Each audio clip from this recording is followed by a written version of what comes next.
J'espère que tout va bien pour toi. Aujourd'hui, nous verrons le niveau est-il meilleur dans une prépa française ou dans une université américaine.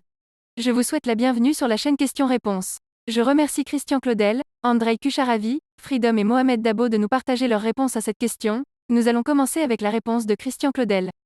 J'ai connu les deux, je suis professeur à Austin, Texas, et je suis également passe par une prépa, lycée Kléber. Le lycée Kléber était une bonne prépa à l'époque où je suis passé, 1998 à 2000, elle était considérée comme une des meilleures du quart nord-est. Austin est considérée comme une bonne université en engineering, dans le top 10 des US pour la plupart des départements. Je suis allé ensuite à Berkeley pour faire un doctorat, 2007 à 2010. Je dirais qu'avec le système français il était assurément bien plus facile de suivre des cours de mathématiques avancées, de faire des preuves mathématiques, etc., pour lesquelles les étudiants américains avaient plus de mal. Notamment les élèves français ont plus de recul, connaissances, et sont moins surpris par des problèmes mathématiques avancés car ils y sont habitués depuis le plus jeune âge.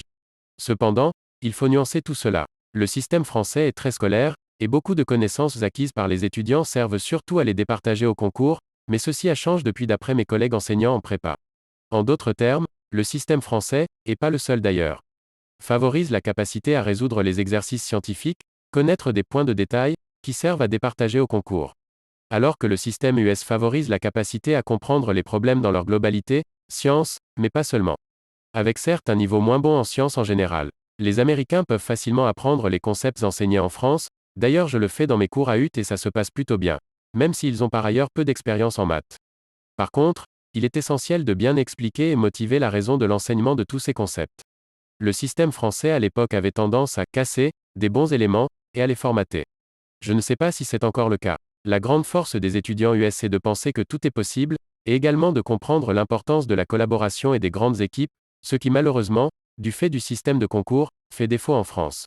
Je me souviens également d'un stagiaire de l'X que j'avais eu, par ailleurs très brillant, et qui m'avait dit à la fin de son stage, ce stage m'a fait comprendre qu'il n'y a pas toujours une astuce pour trouver une solution à un problème. Je pense que c'est un travers très français, encore une fois lié à la nécessité des concours et de la sélection que je comprends parfaitement.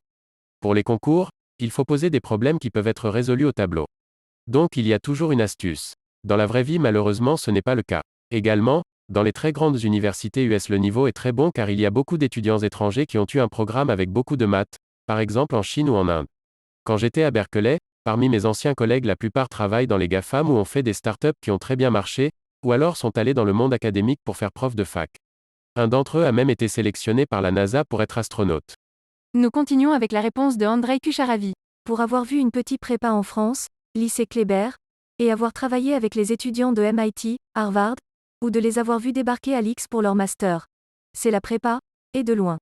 De mon époque les gens qui échouaient les petits prépas, aka admissibles à la limite des CCP, étaient prises par les grandes universités américaines dans leur filière forte, directement en troisième année. Le cas que je connais c'est aller faire un bachelor en physique à l'université de Chicago, classé 8e au monde d'après eux à l'époque. Cet avantage n'est pas que dans les prépas, les doctorants des universités françaises, une fois devenus post-doc aux États-Unis, avaient une longueur d'avance par rapport aux doctorants sortis des plus grandes universités américaines.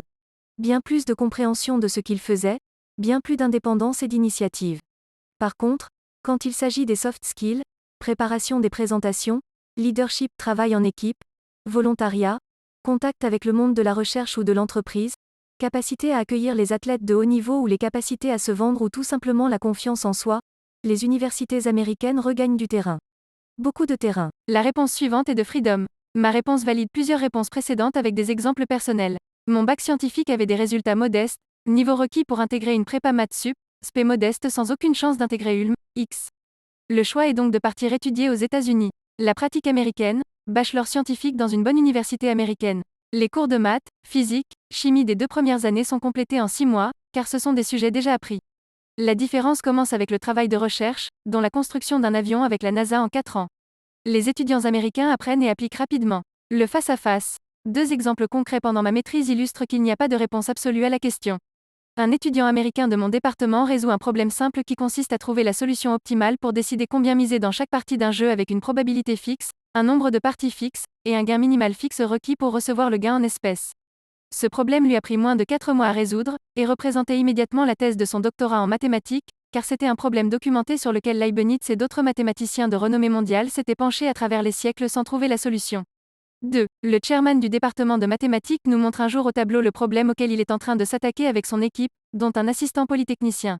La salle de séminaire est remplie d'anciens diplômés X, Central, Harvard, MIT, Stanford, etc. Après avoir couvert 3 tableaux noirs, le professeur se retourne pour nous regarder. Assis au dernier rang, notre camarade Arnaud P. X donne la solution du problème à un professeur ébahi qui reste muet pendant 5 minutes et confirme. Les gens brillants peuvent venir de partout. On va pouvoir continuer avec la réponse de Mohamed Dabo.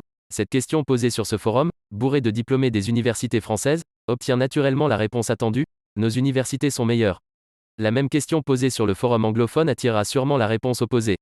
Je suis sûr que beaucoup ici trouveront également des réponses logiques au test ultime des normes universitaires. Pourquoi les universités américaines produisent-elles la part du lion des prix Nobel, dans toutes les disciplines? Pourquoi les universités américaines produisent-elles plus de recherches, même en tenant compte de la taille du pays? Pourquoi depuis près d'un siècle, l'essentiel des nouvelles connaissances mondiales, en sciences sociales, médecine, physique, ingénierie, etc., provient des États-Unis? Pourquoi les diplômés universitaires américains produisent-ils les produits, services et processus les plus innovants au monde année après année? Si vous répondez que la plupart de ces réalisations proviennent des émigrés, ce n'est pas vrai, alors il serait étrange que l'immigration de tels talents n'ait aucun effet sur les normes universitaires. Alors, si malgré ces réalisations inégalées des universités américaines, nos universités sont encore meilleures, à quoi cela nous a-t-il servi? C'est la fin de la vidéo, on a fait le tour de toutes les réponses. Vous pouvez maintenant vous abonner si la vidéo vous a plu, pensez à laisser aussi un like, ça aide pour le référencement sur YouTube. Voilà, c'est la fin de la vidéo, laissez un commentaire pour nous dire si ces réponses vous ont plu. À bientôt.